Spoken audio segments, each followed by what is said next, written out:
Magandang hapon po sa ating lahat mga kapatid. Tayo po ay magsisimula na sa ating prayer meeting. Kaya po atin na muling ihanda ang ating mga sarili para sa ating gawain.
Ito ang inawit ni Moises at ng mga Israelita para kay Yahweh.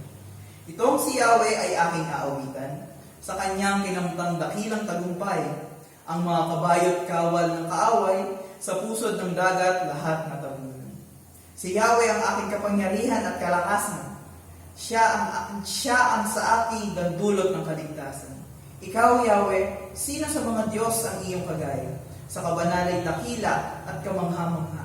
Sa mga himalay di mapantayan, sa kababalaghan ay di matularan. Atin pong iyo po ang ating mga ulo at tayo po ay manalangin.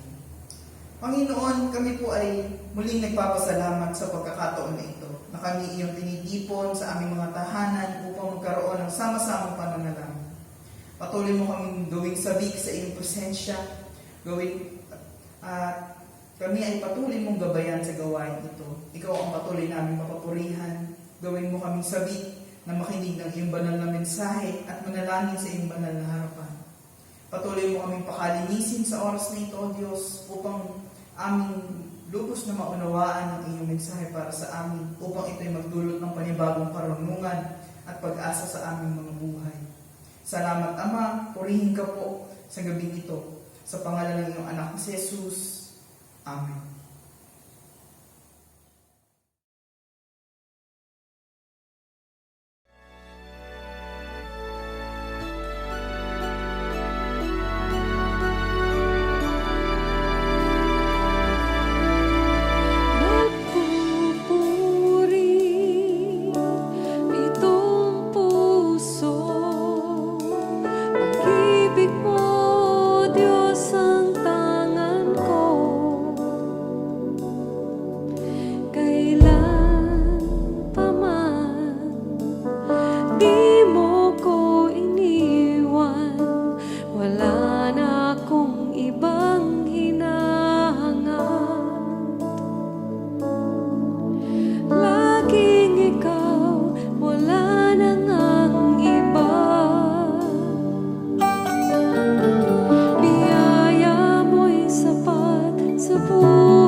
ikaw ang kasapatan ko.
Ang mga talata pong pagbabatayan natin ngayon sa gabi ng ating pagbubulay ay makukuha una po sa Awit 63, talatang 8 at sa Juan 6, talatang 44. Ito po ang sinasabi sa Awit 63:8. Itong aking kaluluway sa iyo lamang nananalig, kaligtasan ko'y tiyak dahil sa iyo nakasandig.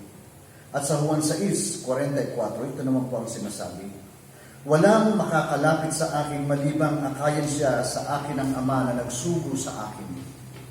At ang lalapit sa akin ay muli kong bubuhayin sa huling araw. Pinagpala po tayo ng Diyos sa pagkakarinig ng mga salitang ito. Idagdag niya nawa sa atin ang pagkaunawa. Tayo po'y saglit na manalangin. Dakilang Diyos na aming magulang, kami po ay patuloy na nagpapasalamat sa iyo sapagkat patuloy mo kaming pinagkakaalooban ng pagpapala na marinig namin lagi ang iyong mga salita. Hindi lamang kami, O Diyos, kundi ang aming buong sambahayan. Dalangin namin kung gayon, Ama, na ang iyong banal na Espiritu ang patuloy na magministeryo sa aming mga tahanan. Nang sa gayon habang kami nakikinig at nagbubulay sa iyong mga salita, maunawaan namin ang iyong mensahe. At ang iyong mensahe ang maging kapahayagan din naman ng aming buhay. Sa pangalan ng aming Panginoong Jesus. Amen. Amen.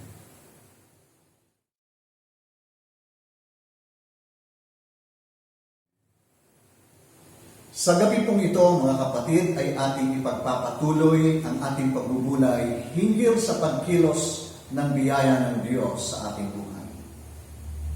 Ano po ang nangyayari sa buhay ng isang mananampalataya kung tunay na siya ay nasa ilalim ng biyaya ng Diyos? Bilang mga Kristiyano Protestante, nananampalataya tayo na bago pa hanapin ng tao ang Diyos sa kanyang buhay, ang Diyos ang unang naghanap sa tao. Ito ay maliwanag na ipinahahayag ng banal na kasulatan na bago pa man ang tao ay makaisip tungkol sa paglapit sa Diyos, ang banal na Espiritu na ang siyang unang gumagawa at nangungusap sa ating puso. Ito ang rason kung bakit natuto tayong makaunawa ng bagay na mga espiritual. Isang konkreto pong halimbawa sa banal na kasulatan ay ang buhay ni Abraham. Sa panahon po na siya ay nasa Haran, masasabi natin na ang kanyang buhay ay establisado na, umaayos na. Una, mga kapatid, mayaman siya, marami siyang ari-arian, marami siyang hayupan, marami siyang katulong. Kumbaga napakayaman ni Abraham. Bago pa ba siya tawagin ang ating Panginoong Diyos ng Yahweh. Meron din siyang sariling Diyos-Diyosan na sinasamba. Dahil ang kanyang ama na si Tira ay naging parisahan. Ngunit makikita natin sa kwento ng kanyang buhay na isang araw ang Diyos na si Yahweh ay tumawag kay Abraham. At yung tagpong yun, simula sa panahon na yun, nagbago na ang kanyang buhay at ang buhay ng kanyang sambahayan. Makikita natin na sa pasimula pa lamang, ipinakikita ng banal na kasulatan na ang Diyos ang naglalagay sa ating puso ng hangarin upang hanapin natin siya. Katulad ng sinabi ng ating Panginoong Jesus sa Juan 6:44 na nagsasabi po ng ganito, walang makakalapit sa akin na malibang akayin siya. Imagine that, akayin siya sa akin ng Ama na nagsugo sa akin. Theologically, mga kapatid, ang tawag natin sa biyayang ito ay prevenient grace. Dahil pinakikita na unang gumagawa ang Diyos sa ating buhay at tayo ay tumutubo na lamang ayon sa kanyang paggawa sa ating buhay. Ngunit ang problema, mga kapatid, ang pagtubo na ito ng tao ay iniisip ng ibang relihiyosong sekta na trabaho ng tao sa kaligtasan. Ibig nilang sabihin kung ang isa daw na taong tinawag ng Diyos ay nagdesisyon na magsuko ng kanyang buhay sa Diyos. Sinasabi nila na ang kaligtasan ay tinatrabaho ng tao. Dahil yung akto daw po o pagkilos ng pagsuko ay trabaho daw po yun ng tao. Kaya hindi na kung gayon matatawag na biyaya ang kaligtasan. Ibig po kasi nilang palabasin o sabihin na yung tao ay parang tulala lang, walang alam.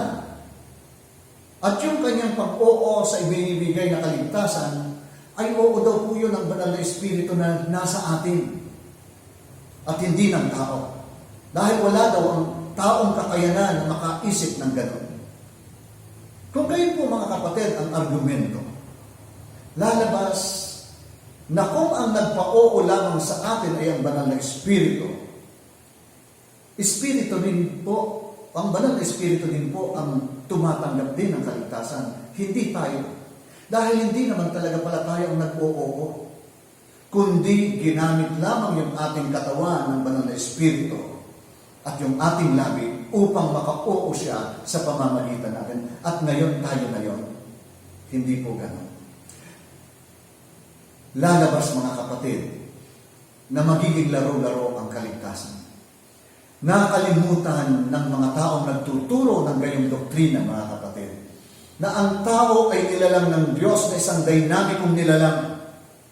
Biniyayaan tayo ng maayos na pag-iisip at hiningahan tayo ng buhay ng ating Diyos. Makikita natin mga kapatid, doon pa lamang sa Harden ng Eden. Makikita natin doon yung komplikadong kaisipan o dynamikong kaisipan ng tao. Ipinagpakatiwala sa kanya ng Diyos ang pagpapangalan sa lahat ng uri ng hayop doon sa loob ng Eden. Hindi ang Diyos ang nagpangalan. Hindi ang Diyos ang naglagay ng isip na sa tao na sabihin niya, o itong hayop na ito, tawagin mo ito ng giraffe. At pagkatapos bumuka yung bibig ng tao at nagsabi, o sige, giraffe. No? Hindi. Ipinaubaya sa tao ang pagpapangalan. Ibig sabihin mga kapatid, innate sa tao yung biyaya na siya'y mag-isip. Bahagi ito ng sangkap ng kanyang pagiging tao nang siya'y lalangin ng Diyos. Mga kapatid, maunawaan po natin na iba ang biyaya ng kaligtasan sa trabaho ng kaligtasan. Isang magandang ilustrasyon nito mga kapatid ay ang paggawa ng pagkain. Halimbawa, ikaw ay nagluto ng masarap na cake. Pagkatapos ay binigyan mo ako ng cake na niluto mo. Nakita ko, na-realize ko na maganda, parang masarap yung cake. Tumugon ako, tinanggap ko yung cake at kinain ko ito. Ito po ang tanong, ako na po ba ang gumawa ng cake dahil kinain ko ito? O tinanggap ko ang ibinigay mong cake? Hindi mga kapatid. Ako lang yung beneficiary ng cake. Ikaw pa rin ang gumawa ng cake. Mga kapatid, yung benefit of that salvation made by God through Christ, tayo ang nagtatamasa. Yung pag-oo natin mga kapatid ay hindi nangangahulugan. Hindi na tayo ang gumawa ng kaligtasan. Kundi yung pag-oo natin dahil naliwanagan tayo sa ipinakita ng Diyos sa atin ng kagandahan ng kaligtasan. Kaya natin ito ay niyakap. At yung kaligtasan nang pumasok sa atin, ini-enjoy natin. Tayo ang naging beneficiary ng kaligtasan. That is not our own work. Salvation is the work of Jesus Christ our Lord. Gayon ang kaligtasan mga kapatid. Ang kaligtasan ay ginawa ng ating Panginoong Yesus. Ibinibigay niya ito sa tao. Hindi dahil na ang tao ay tumugon sa binibigay na kaligtasan, tao na ang gumawa ng kaligtasan sa kanyang sarili.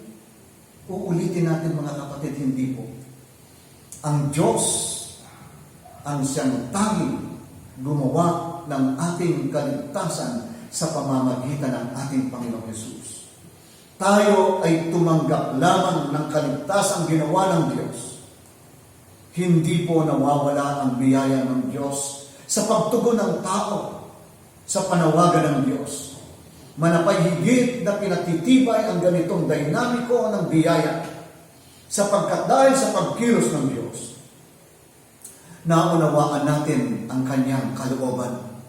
Kung kaya, dahil sa gumagawa ang Diyos sa ating buhay, kailangan din naman ang aktibo nating pagtugon. Yung sinasabing active reciprocation ng tao. Sa bahagi natin, kailangan doon ang positibong pag-ayon sa pinag-aanyaya ng Diyos. Ito po ang dinamiko ng pakikipagrelasyon ng tao sa Diyos. Na napakaganda po mga kapatid itong inilarawan sa awit 42, talatang 1 at 2. Kinuha ko po ito mga kapatid sa Tagalog ng King James na nagsasabi na ganito. Kung paanong humihingal ang usa sa pagkauhaw sa tubig ng mga batis, gayon humihingal ang aking kaluluwa sa pagkasamik sa iyo, O Diyos. Kinauuhawan ng aking kaluluwa ang Diyos, ang buhay na Diyos.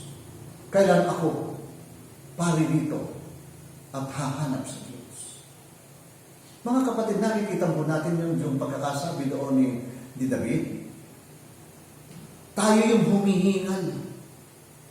Yung buhay natin ang naghahangad. Dahil niliwanag sa ating buhay ng Diyos kung anong kagandahan ng kanyang pagkilos.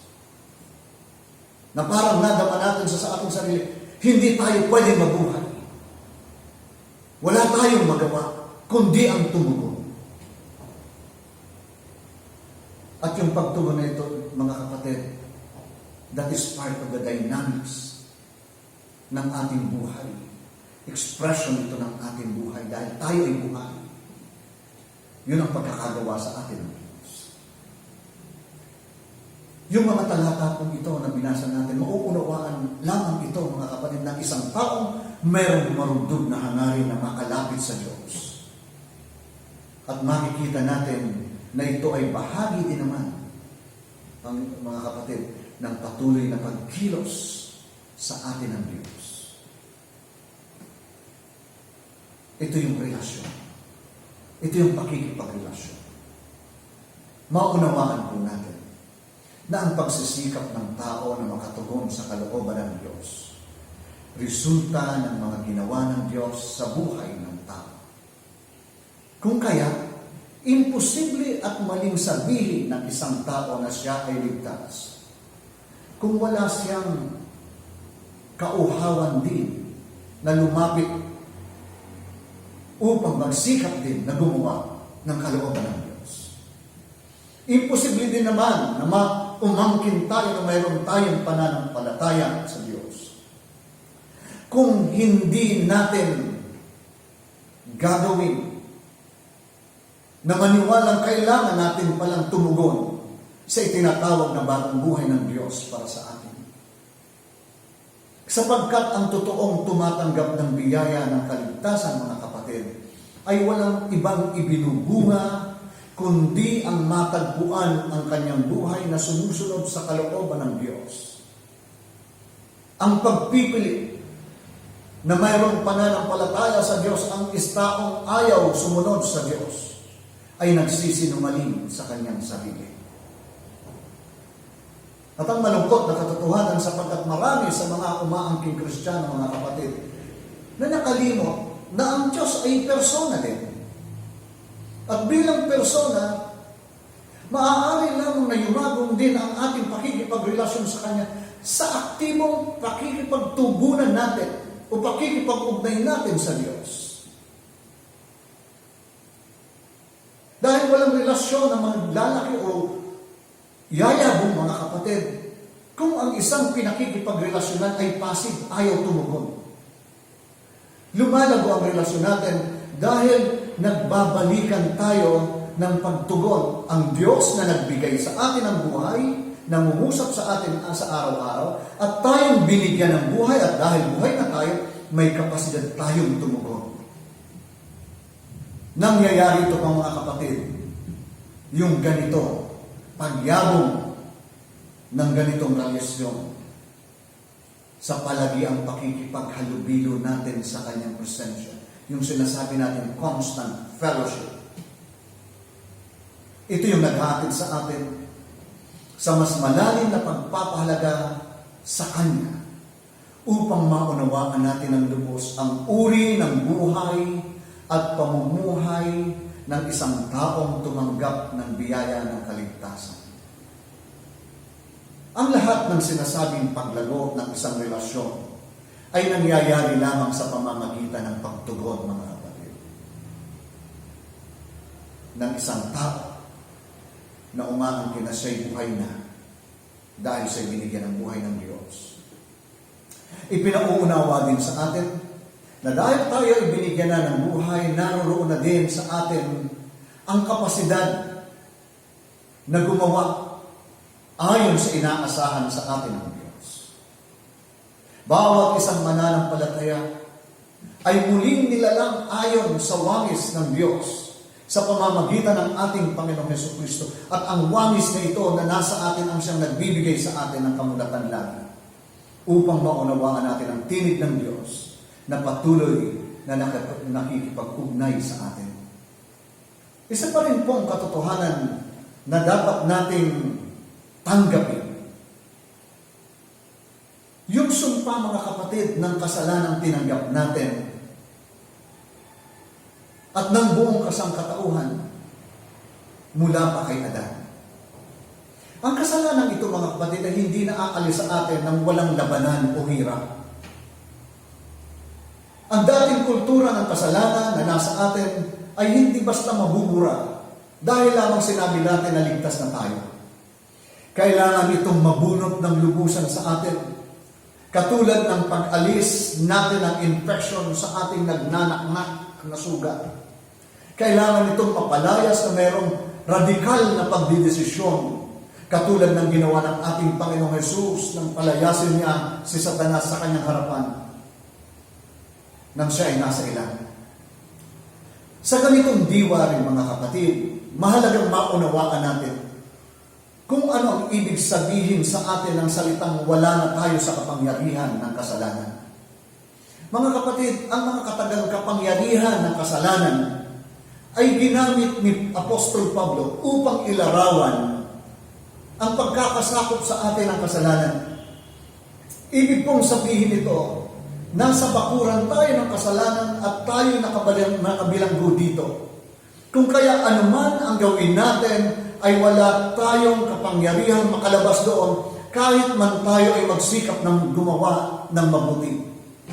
Ang salita ng kapangyarihan ng kasalanan sa atin ay kapahayagan ng pagmamay-ari sa atin ng kasalanan. Dito po tayo inalis ng ating Panginoong Hesus. Sa pagmamay-ari sa atin ng kasalanan, hinango niya tayo. Inalis na tayo, pinalaya niya tayo mula sa ating pagkakakulong sa kasalanan. Tinawag natin itong paglayang ito na biyaya ng kaligtasan. Kung kaya kapag sinasabi din naman sa atin ang banal na kasulatan na patay na tayo sa kasalanan, ibig sabihin wala na tayo sa bakuran ng kasalanan. Hindi na tayo pag-aari ng kasalanan. Wala na sa ating legal hold o kapangyarihan ang kasalanan. Gayunpaman, hindi natin pwedeng ikaila na may kulturang nabuo sa ating buhay ang kasalanan. At ang kulturang ito ay naging nating buhay at napagkakamala natin na ito yung normal nating tayo. Ito ang rason kung bakit sinabi din naman ni Apostol Pablo sa Roma 7:20, yung mga katagang ganito, kung ang ginagawa ko ay hindi ko nais, hindi na ako ang gumagawa nito, kundi ang kasalanang nananatili sa akin. Yung culture of sin na naging kultura ng ating katawan ang tinutukoy ni Pablo sa panahong yun. Yun ang kanyang binabaka. Gayon din naman, mga kapatid, ito yung ating binabaka sa ating buhay sa araw-araw. Ngunit ang magandang bagay na nangyari sa atin, dahil sa tayo ay iniligtas na, mayroon na tayong kakayahan na labanan ang naging epekto ng kasalanan sa ating buhay. Alisin po natin, mga kapatid, yung seremonyang ating kinasanayan, na kapag sinigaw natin na lumayas sa espiritu ng masamang ugali o espiritu ng katamaran, ay mawawala na ito sa atin agad-agad. Hindi po mawawala ang masamang ugali at katamaran natin sa gayong paraan lamang. At hindi rin po kailanman ito itinuro ng banal na kasulatan kung ang pag-uusapan natin ay paglupig sa ating mga kasalanan. Manapay ipinapakita sa atin na ang paggapi ng kasamaan ay isang determinado at seryosong proseso ng paglaban sa kasamaan sa araw-araw. Huwag po nating ipagkamali ang pamamaraan ng pagpapalayas ng masamang espiritu doon sa taong ine-exercise na sinisigawan natin na lumayas ka masamang espiritu sa pangalan ng Panginoong Hesus. Huwag po natin itong gamitin sa proseso ng pagbabago ng buhay. Ang pagbabago po ng buhay ay hindi nadadaan sa isa o dalawang beses na pagpadya ng mga paa o pagsigaw ng lumayas ka. Kundi inuulit po natin. Ito ay desisyon ng lubusang pagpapasailalim at pagsunod sa kalooban ng Diyos. Balikan po natin mga kapatid, yung sinabi ng ating kapatid na si Apostol Pablo, doon sa Roma 7:19 hanggang 20. Ito po ang pagkakasabi doon. Sapagkat hindi ko ginagawa ang mabuting gusto. Ang masamang hindi ko gusto ang sa kong ginagawa. Kung ang ginagawa ko ay hindi ko nais, hindi na ako ang gumagawa, yung new nature. Ang tinutukoy doon mga kapatid ni Pablo, hindi na ako ang gumagawa nito, kundi yung kasalanan, the old culture, the culture of sin, ang kasalanan na nanatili sa akin. Malinaw kay Pablo mga kapatid na mayroon pa siyang mga bagay na dapat baklasin at bakahin sa kanyang buhay. Hindi ito nangangahulugan na hindi si Pablo naligtas, kundi dahil sa siya ay naligtas na, kung kaya malinaw na niyang nakikita ang mga kasalanang dapat niyang inaalis sa kanyang buhay. Ang ating buhay sa mundong ito mga kapatid, bilang mga iniligtas, bilang mga mananampalataya, ay isang proseso patungo sa perfeksyon ng buhay. Kung totoo ang ating pakikipagrelasyon sa Diyos, magkakaroon din tayo ng lumalugong ugnayan sa Diyos. At sa aktibong ugnayan ito, ituturing natin isang seryosong pakikipagdigma ang paggapi natin sa kasalanang nagagawa natin. At ang pakikibakang ito sa kasamaang inaalis natin sa ating buhay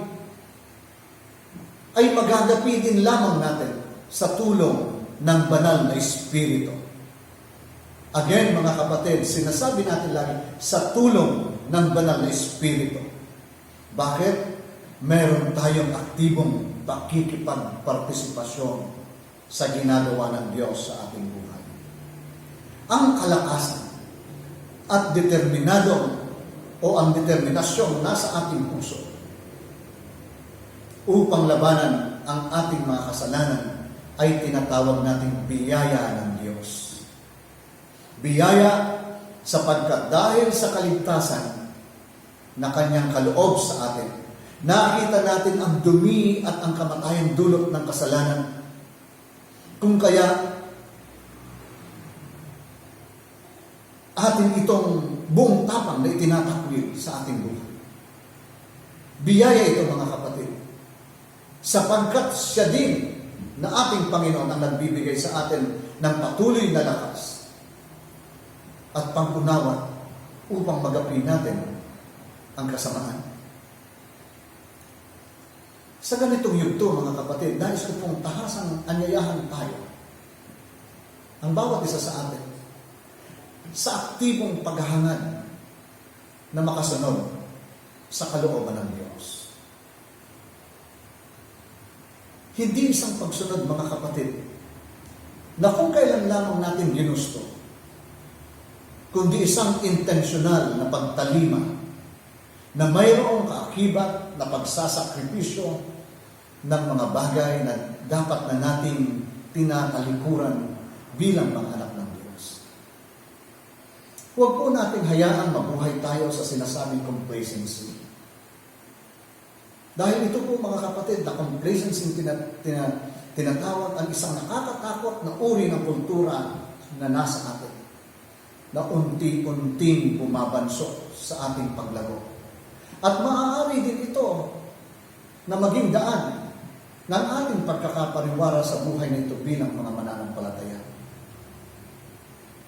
Ang malalim na kauhawan sa pagsunod natin sa Panginoong Hesus, ang siya nawa natin maging malalim din na hangarin, sapagkat kung hindi, mawawala ang pagkakataon na makita sa ating buhay ang buhay ni Kristong ating Panginoon.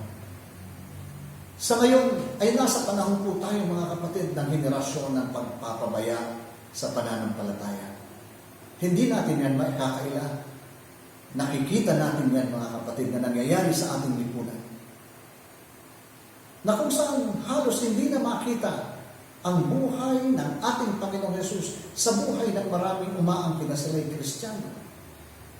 Bagamat marami din naman na ginagawa ang mga tao o maging tayo na mga umaangkin ng pananampalataya na mga bagay na relihiyoso. Gayon pa ba mga kapatid, marami sa mga gawain ito ang hindi na nakakatighaw ng kauhawan ng ating mga puso. Ang kawalan ng panahon at karanasan natin sa totoong pamumuhay espiritual, ang malabnaw nating pagturing sa ating pagsamba sa harap ng Diyos, ay nagpapakita mga kapatid ng ating pagbibigay ng mas pagpapahalaga sa gusto ng mundo kaysa sa nais ng Diyos sa ating buhay. Kung kaya, hindi rin naman nakapagtataka na hindi na alam ng marami ang biyayang nagbibigay sa ating puso ng kapayapaan. Mga kapatid, magbulay po tayo sa mga bagay na ito. At sa ating mga pananalangin sa gabing ito, hingin din po natin ang karunungan sa Diyos mula sa banal na Espiritu upang lubos natin maunawaan ang tunay na biyayang nagpapalaya sa atin sa lahat ng uri ng kasamaan at kasalanan. Sa pangalan ng Ama, Anak, at Espiritu Santo. Amen. Amen.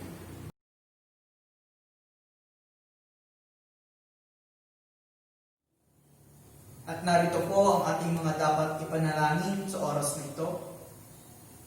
Una po, ipanalangin natin na patuloy tayong patatagin at bigyan ng karunungan upang makatugon tayo sa ating tungkulin sa gitna ng mapanghamong panahon. Sa pangalawa po, ating patuloy na idulog sa ating Panginoon ang kagalingan ng mga kapatid na may karamdaman at gayon din ang ating mga kababayan na infected ng COVID-19. Pangatlo po, patuloy na pag-iingat ng Diyos sa mga frontliners. Pang-apat po, pagkakaloob ng makadiyos na karunungan at magkaroon ng malinaw at mahusay na direksyon ng pamamahala ang ating gobyerno. Panglima po, idalangin natin sa Diyos ang mga ministeryo ng ating iglesia. Pang-anim po, paghahanda ng Biblical Adel Academy at lahat ng mga paaralan para sa susunod na school year. At ang panghuli po, higit na katatagan ng relasyon sa loob ng bawat Kristiyanong tahanan. Tayo pong lahat ay manalangin.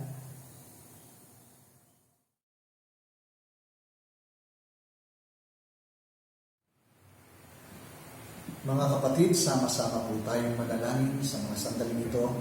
Iyupo po natin ang ating mga ulo sa harapan ng ating Diyos sa pananalangin. Sa pangalan ng aming Panginoong Jesucristo, O Diyos na aming Ama, kami po ay buong kapakumbabaan na lumalapit sa iyo sa anyo ng pananalangin. Sa pagkakataong ito, O Diyos, nagpapasalamat po kami dahil alam ng aming mga puso na kami ay pinaging dapat mo sa iyong banal na harapan at anumang oras kami dumulog sa iyo sa pananalangin, matitiyak namin, O Ama, ng iyong mapagpalang mukha ay itutuon mo sa amin upang kami ay pahalagahan at pakinggan.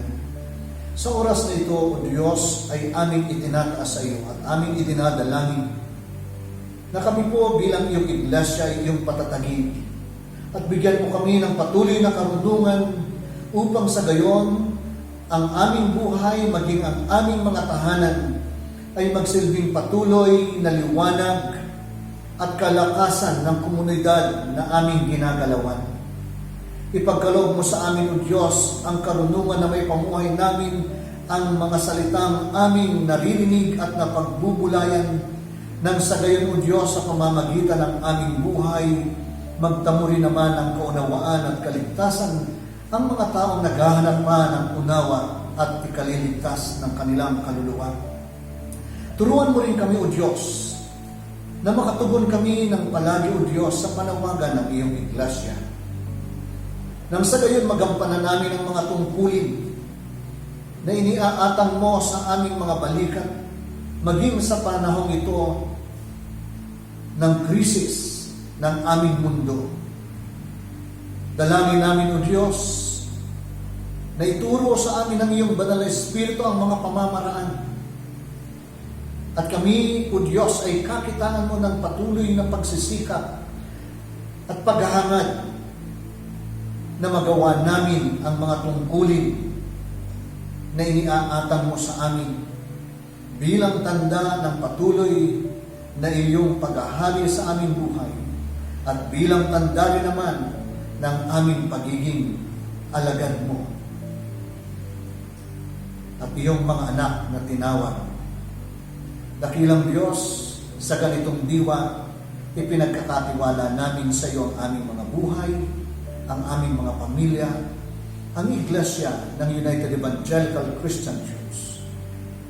Aming kiniklaim, Panginoon, nananampalataya kami na pagkakalooban mo kami ng kaunawaan at karunungan at masusumpungan namin sa tulong ng Banal na Espiritu ang aming mga buhay na gumagampan ng may kagalakan sa mga gawain ipinagkakatiwala mo sa amin. Sa pangalan ng aming Panginoong Jesus, na siyang ulo ng iglesia. Amen. Magpatuloy po tayo sa pananalangin. Dakilang Diyos, makapangyarihan sa lahat, patuloy kaming dumudulog po sa inyo sa pangalan ng aming pong Panginoong Jesus. At amin pong idinadalangin ang aming mga kapatid na sa mga oras pong ito, dakilang Diyos ay nakararanas ng karamdaman at patuloy o Diyos na nakakaranas ng anumang mga sakit sa kanila pong buhay. Espesyal namin itinataas po sa inyo ang aming pong kapatid na Tatay Efren at Nanay Elfie. Dalangin namin, dakilang Diyos, ang patuloy mo pong paghipo ng kanilang lupang katawan. Padaluyin mo sa kanila ang iyong kagalingan. Bigyan mo silang patuloy ng kalakasan, O Diyos, upang patuloy silang makabangon at patuloy sila, O Diyos, na makapaglingkod sa inyo. Nang sa gayon ay patuloy mo rin magamit sila para po sa iyong ubasan at patuloy na makabahagi sila sa paglilingkod sa iyong pong iglesia. Gayon din po ang aming kapatid na Ate Marieta at Kuya Jerry. Patuloy mo rin po, O Diyos, na hibuin ang kanilang lupang katawan. Patuloy mo silang pagkalooban ng kagalingan nagmumula sa iyo. Nang sa gayon, O Diyos, sila ay makabangon din sa banig ng karamdaman at patuloy din magamit mo ang kanilang buhay para sa iyong ubasan at para sa iyong iglesia. Ano man po ang mga pangangailangan namin, ang mga pangangailangan ng mga kapatid namin ito, O Diyos, kayo po ang patuloy na magbukas din ang durungawan ng langit sa kanila upang ibuhos ang iyong masaganang pagpapala, upang matugunan ang anumang mga pangangailangan nila, O Diyos. Ito man ay para sa kanilang medication at sa lahat pa ng kanila pong kailangan, O Diyos. Hindi man po namin mabanggit ang sino pa man sa aming mga kapatid, maging sa aming mga mahal sa buhay at mayroong karamdaman sa mga oras na ito. Patuloy po namin silang itinataas sa inyo, O Diyos, at patuloy ang aming panalangin na sila ay pagkalooban mo ng maayos na resistensya at kalakasan upang madama nila, O Diyos, ang kagalingan na nagmumula sa iyo. Patuloy din po namin idinadalangin ang aming mga kababayan na hanggang ngayon, O Diyos, ay infected pa rin ng COVID-19. Kayo po ang patuloy ding humipo sa lupang katawan ng aming mga kababayan pong ito. At ikaw, O Diyos, ang patuloy na magpadaloy ng kagalingan sa kanila. Pagkalooban mo po sila ng malakas na pangangatawan, ng maayos na resistensya upang ma-resist ng kanila pong katawan ang virus na na-acquire po nila. Sa gayon, O Diyos, malabanan nila ang virus na ito at hindi na ito makapaminsala pa sa kanila pong mga buhay. Gamitin mo, O Diyos, ang anumang mga procedures sa mga treatment facilities at mga ospital kung saan sila ay nakakonfined sa mga oras pong ito. Kaya naman amin din pong idinadalangin po sa inyo, O Diyos, ang mga doktor, ang mga nurses, sila na mga nakikibaka, O Diyos, laban po sa COVID-19 bilang mga frontliner. Kayo po ang patuloy na sumama sa kanila at magbigay ng katatagan, O Diyos, kalakasang pisikal upang ma-resist din nila, O Diyos, ang virus na ito at hindi na madagdagan pa ang mga frontliners na nabibiktima ng virus na ito. Sa halip, O Diyos, magkaroon sila ng katatagan physically, emotionally, psychologically, and even spiritually, O Diyos, upang sa kanilang paglilingkod sa kanilang mga kababayan, magkaroon sila ng katatagan. Gayon din, O Diyos, makapagtrabaho sila sa gitna ng presyo na kanila pong nararanasan. Hindi lamang po ang mga nurses at ang mga doktor, lahat ng mga nasa essential services. Gayon din po, O Diyos, ang mga pulis, mga sundalo na naglilingkod din po, Panginoon, bilang mga frontliners. Gayon din po ang aming mga mahal sa buhay na palaging nasa labas upang magtrabaho at upang gampanan ang kanilang responsibilidad sa amin po mga pamilya.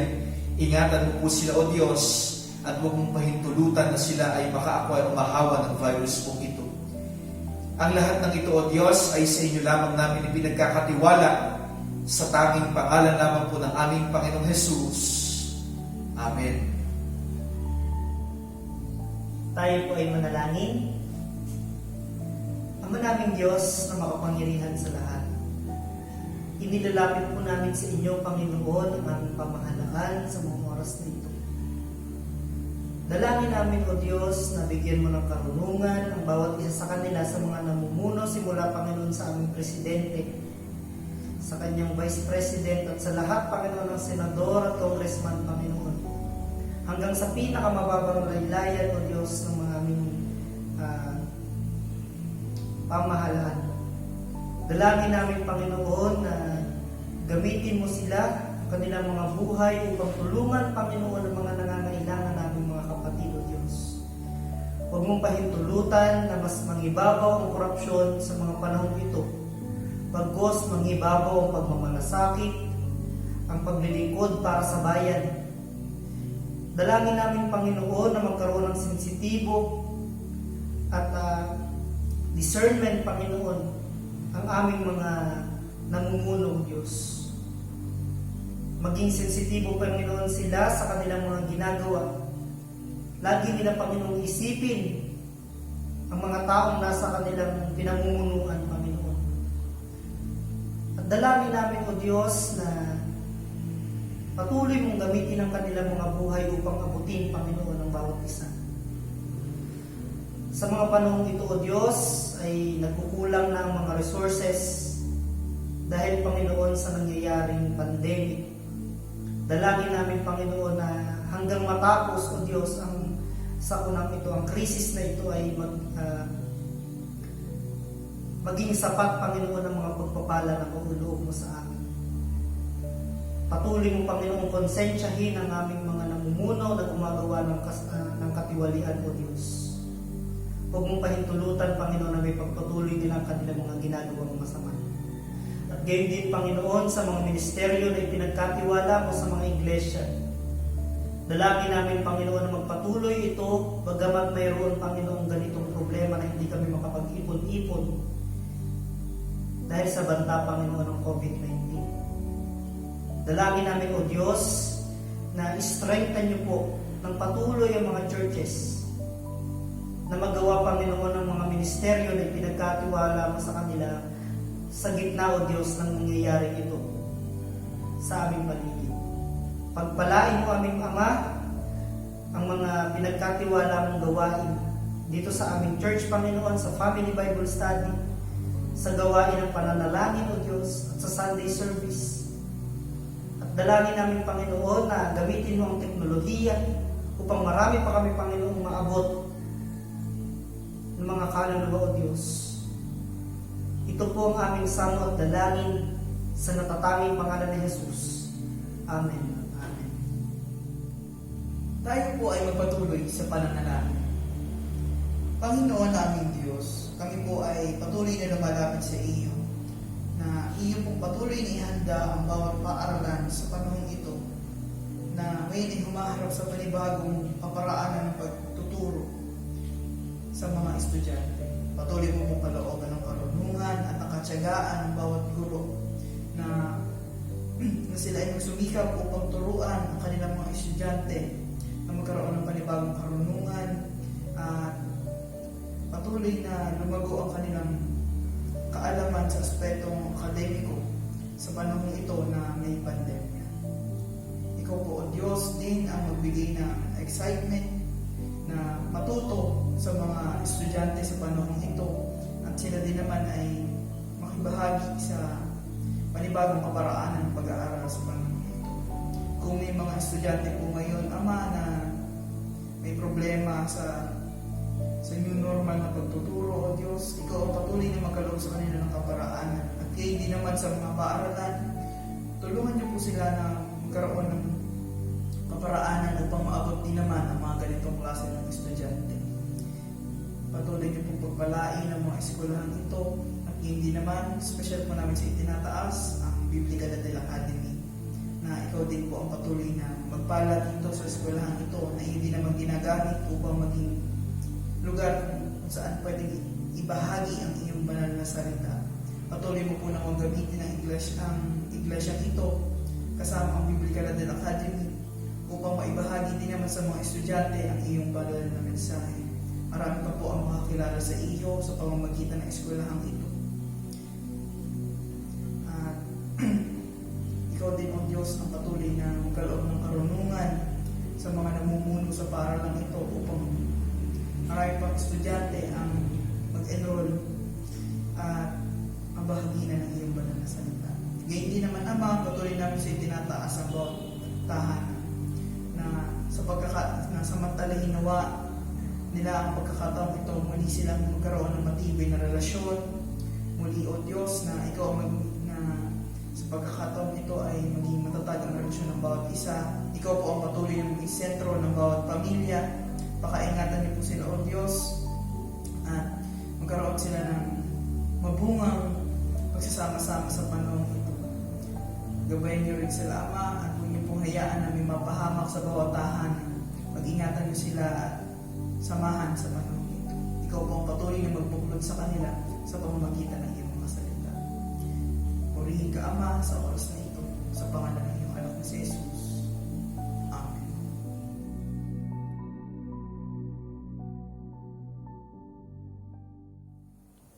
At ngayon naman po, mga kapatid, maglaan po tayo ng ilang sandali upang ipanalangin ang ating mga pamilya.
puso ko'y tinutulog sa'yo.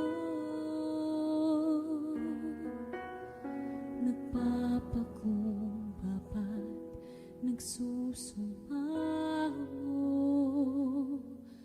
maging dapatin mo. Ikaw ay mamasdan, makaniig ka at sa'yo ay pumisan. Ang puso ko'y tinutulog sa'yo.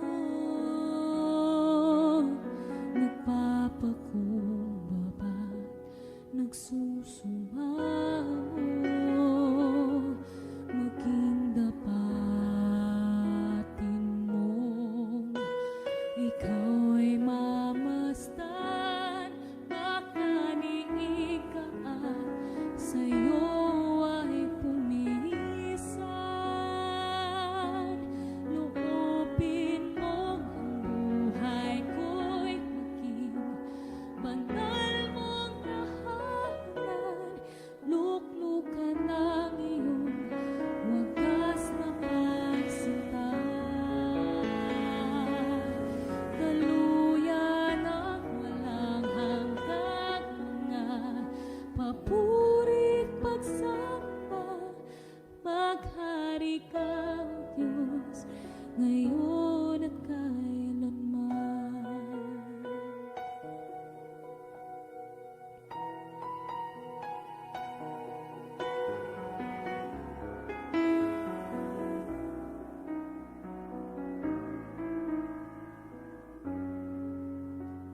Ang puso ko'y tinutulog sa'yo.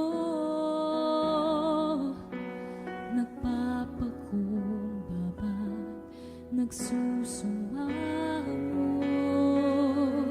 maging dapatin mo. Ikaw ay mamasdan, makaniig ka at sa'yo ay pumisan. Loobin mo ang buhay ko'y maging banal mong tahanan. Luklukan ng iyong wagas na pagsinta.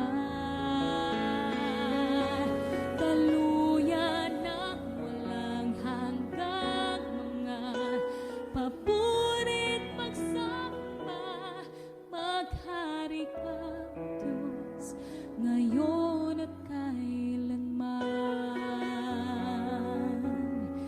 Maghari ka, O Diyos, ngayon at kailanman. Maghari ka, O Diyos, ngayon at kailanman.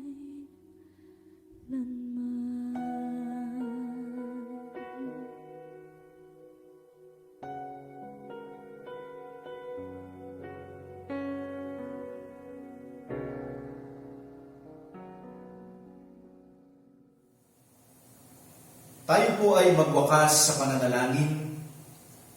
Dakilang Diyos, aming Ama na makapangyarihan sa lahat. Ipinagpapasalamat namin ang aming pong natapos na pananalangin sa gabi pong ito. Salamat sa iyong patuloy na pagpapaging dapat sa amin na makalapit sa iyo at magamit mong instrumento na daluyan ng pagpapala sa mga tao, O Diyos, na amin pong idinadalangin. Nagpapasalamat din kami sa assurance na Ikaw ay palaging nakatunghay sa amin at dinidinig mo, O Diyos, ang aming mga panalangin. Kaya naman po amin din pong kinikilala at kiniklaim sa oras na ito na anuman ang aming mga idinalangin sa iyo, ito'y iyong dininig. At patuloy na bigyan mo kami, O Diyos, ng pagnanais na ang mga dalangin pong ito ay patuloy namin idulog sa inyo maging sa araw-araw naming pamumuhay hanggang sa makita namin ang katugunan, O Diyos, ng mga bagay pong ito. Patuloy mo pong i-encourage ang buong iglesia ng UECC na patuloy na makibahagi, O Diyos, sa pananalangin, sapagkat ito ang kalooban mo po para sa iyong iglesia. Tulungan mo nga po kami, dakilang Diyos, na patuloy na maglaan ng oras upang ikaw ay lapitan at ang aming mga dalangin na idulog sa inyo ng buong sikap. Nang sa gayon, O Diyos, matagpuan mo rin po ang katapatan na mayroon kami sa pananalangin. Ipinagpapasalamat din po namin sa iyo ang mensaheng ibinigay mo sa amin sa pamamagitan ng iyong lingkod. Hayaan mo po na ang mga mensahe mong ito, O Diyos, ay matanim sa aming puso't isipan at sa gabay ng banal na Espiritu ay patuloy po namin itong malakaran upang ang kaligtasan at ang iyong biyaya sa amin, O Diyos, ay patuloy na maging konkreto sa aming pong buhay at gayon din naman maibahagi namin ang mensahe nito sa mga tao na hanggang ngayon ay naghihintay ng kaligtasan ng Panginoong Hesus, lalo na po sa kasalukuyang sitwasyon na mayroon po kami. Muli kami, O Diyos, haharap sa buhay na puno ng hamon. Ipagkaloob mo nawa sa amin ang iyong banal na bendisyon at paging dapatin mo po ako na iyong abang lingkod na magbabanggit nito sa iyong mga anak na nagkatitipon sa kanilang mga tahanan sa iyong pong harapan sa oras na ito. Sapagkat ang lahat pong ito ay aming gagawin sa gabay ng banal na Espiritu at sa tanging pangalan lamang po ng aming Panginoong Hesus. At ngayon sa Kanya na makapag-iingat sa inyo upang hindi kayo magkasala at makapaghaharap sa inyo ng walang kapintasan at may malaking kagalakan sa Kanyang kaluwalhatian, sa iisang Diyos na ating tagapagligtas sa pamamagitan ni Hesukristo na Panginoon natin, sa Kanyang kaluwalhatian, kadakilaan, kapamahalaan at kapangyarihan mula pa noong una, ngayon at magpakailanman. Amen. Magandang gabi po sa ating lahat, mga kapatid. Patuloy po tayong pagpalain ng Diyos.